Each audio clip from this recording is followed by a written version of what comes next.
Israel says it has bombed Syrian government forces around Suweida as they entered the predominantly Druze city following 2 days of deadly sectarian clashes. At least 200 people have been killed since the fighting between Druze militias and Bedouin tribes erupted on Sunday, SOHR-based monitoring group the Syrian Observatory for Human Rights, SOHR, reported. Israel's Prime Minister Benjamin Netanyahu said he had ordered strikes on forces and weapons in the Suweida area because the government intended to use them against the Druze. Syria has condemned Israel's involvement and said the strikes had resulted in the deaths of members of the armed forces and civilians.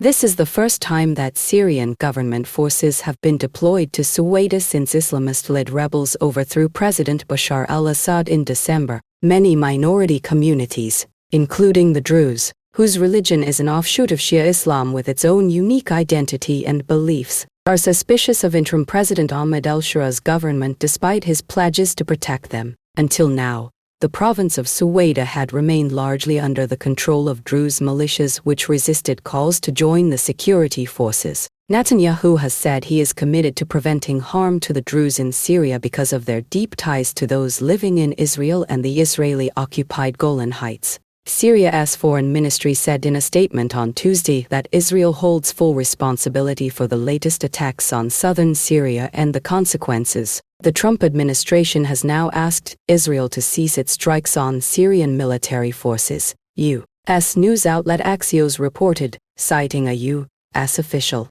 Israel reportedly said it would stop the attacks on Tuesday evening. Earlier on Tuesday, Syria's defense minister announced a ceasefire in Suweida, saying an agreement had been reached with local dignitaries for security forces to deploy there. However, one Druze spiritual leader urged local fighters to resist. Following the deployment of Syrian forces, SOHR accused government forces and their allies of the summary executions of at least 19 Druze civilians, including 12 at a family guest house. The SOHR further said members of the Ministry of Defense had carried out systematic acts of vandalism targeting civilian homes and property, including stealing the contents of homes, smashing doors and windows, and then setting fire to some of them. Men in military uniform were seen burning and looting homes and shops, Reuters news agency reported. Syrian authorities did not immediately respond to the allegations. A Suweida resident told BBC Arabic the situation in the city was catastrophic, with indiscriminate shooting prompting people to flee towards the countryside despite a curfew declared by Syrian authorities.